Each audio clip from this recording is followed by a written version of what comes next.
When a world-class television talent show is no longer judged based on vocal quality, but rather on algorithmic calculations and corporate industry contracts, that is precisely the moment where the integrity of a competition is questioned globally. We are reporting live on a massive phenomenon that has been shaking the core of the international entertainment industry timeline over the past 24 hours. The stage of Britain's Got Talent has once again become the center of public attention, not because of an achievement that sparked admiration, but rather due to a judge's decision that triggered the most massive wave of protest in modern television history. A rare talent who, since his initial audition, was widely predicted by global music analysts to easily cruise toward the victory podium, was shockingly declared eliminated from the official competition. This decision instantly shattered the expectations of millions of pairs of eyes watching the broadcast from various corners of the globe. It did not take long for the public to respond. Digital platforms were immediately flooded with hundreds of thousands of uniform statements, asserting that what happened to was not just a regular loss, but a form of systematic injustice. Sharp narratives began to emerge from various international reaction content creators, spanning from London to New York, and reaching music-loving communities in Southeast Asia, all voicing the exact same motion of no confidence against the credibility of the judges scoring that night. As a channel deeply committed to monitoring digital data movements objectively, Alone is here to uncover an in-depth report on what actually happened behind the scenes, gathering a series of facts from multiple global perspectives, and investigating whether loss of opportunity to win was purely due to the dynamics of public voting, or if there was a grand script engineered on an industrial scale designed to restrict his momentum right before the grand finale began. Public outrage on digital platforms is not merely a momentary emotional reaction, but rather a data-driven proof that modern audiences possess a far higher standard of justice than television executives. Entering the second phase of our investigation, let us closely examine the digital public sentiment data occurring in the West, specifically within the United Kingdom and the United States. Based on our digital journalism monitoring on major community forums such as and Platform X, hashtags featuring name immediately topped the global trending charts within mere minutes after the elimination hammer fell. Die-hard fans from the British mainland itself openly expressed their profound disappointment in the digital public square. The phenomenon that caught the attention of media analysts the most was the heavy reaction coming from professional vocal coaches and independent music critics in the United States. These experts, who normally maintain absolute neutrality and focus purely on vocal technicalities, could not hide their immense frustration during their live broadcasts. Many of these industry professionals stated that the vocal range and unique tone possessed by are a rare commodity worth millions of dollars in the modern recording industry, meaning sending him home at that stage was deemed an absurd step backward from a music business standpoint. Furthermore, the global netizen community began gathering digital evidence regarding unusual anomalies in the distribution of airtime and the release duration of official clips on the competition's official YouTube channel just days before the crucial elimination night.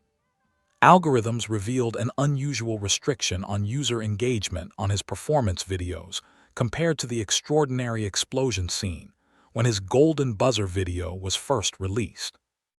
This comparative report has fueled widespread allegations among global netizens that a systematic effort was made to suppress his voting power, an old tactic in the television world to steer victory toward another candidate who is deemed easier to control under restrictive corporate contract structures.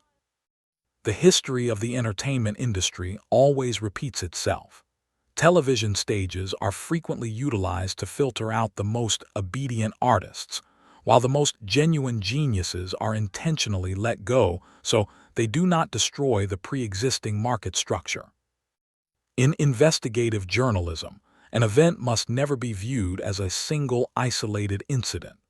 If we pull the historical thread backward, this phenomenon of mass public rejection against a TV judging decision is strikingly identical to what happened to the phenomenal singer Lucy Thomas a few years ago. Through the deep dive analysis we previously released, Lucy Thomas stands as a living proof of how the television industry's evaluation system failed to read an artist's massive long-term potential. However, the global audience acted as the ultimate savior of her career by collectively funneling millions of views into her independent works until she achieved massive global popularity without depending on major labels. The exact same pattern now appears to be unfolding with. According to reports from several independent music industry observers in Europe, its defeat on the official television stage can actually be viewed as a hidden strategic blessing. Becoming a winner under a television network contract often means binding oneself to extremely tight legal clauses, restricting creative freedom, and surrendering a massive portion of long-term royalty rights to the parent corporation. With his current status being entirely free and heavily backed by an overwhelming wave of global public sympathy due to this narrative of injustice, now holds a significantly stronger bargaining position in the real music industry. The digital world has successfully crushed the monopoly of conventional record labels, and the international support pouring into the comment sections right now acts as a social capital far more valuable than a plastic trophy on a competition stage. The audience is no longer just passive consumers, but the primary drivers ready to fund and protect its musical journey independently in the future. The true winner of an artistic competition is never determined by the number displayed on the judge's scoreboard, but by how deeply their work leaves an indelible mark on the hearts of millions of human beings. Concluding our investigative report today, there is a fundamental journalistic conclusion that we can extract from this historic event. Television competitions, at the end of the day, are merely entertainment program businesses limited by broadcast duration, target ratings, and commercial sponsor interests. They may hold the full authority to determine who gets to take home the official trophy on finale night, but they will never possess the power to dictate the taste and love of millions of viewers across the globe. The harsh reactions, the circulating online petitions, and the relentless defense from the international community have proven with absolute clarity that in the court of public opinion, never lost. Instead, he has captured the highest achievement any artist could ever dream of, universal recognition of his authentic talent that transcends national borders and TV stage regulations. Now, the final decision rests in your hands as part of the global community monitoring this movement. How does your analysis views future career path after this massive momentum? Will the real music industry welcome him far more grandly than the stage of Britain's Got Talent? Share your critical and objective perspectives in the comment section below to maintain a healthy discussion space. Make sure to click the like and subscribe buttons on the Alone channel so you never miss out on other investigative reports, accurate data, and sharp analyses regarding the dynamics of the global music industry. I am signing off from the Alone newsroom. Thank you for your time, and I will see you in our next deep dive report.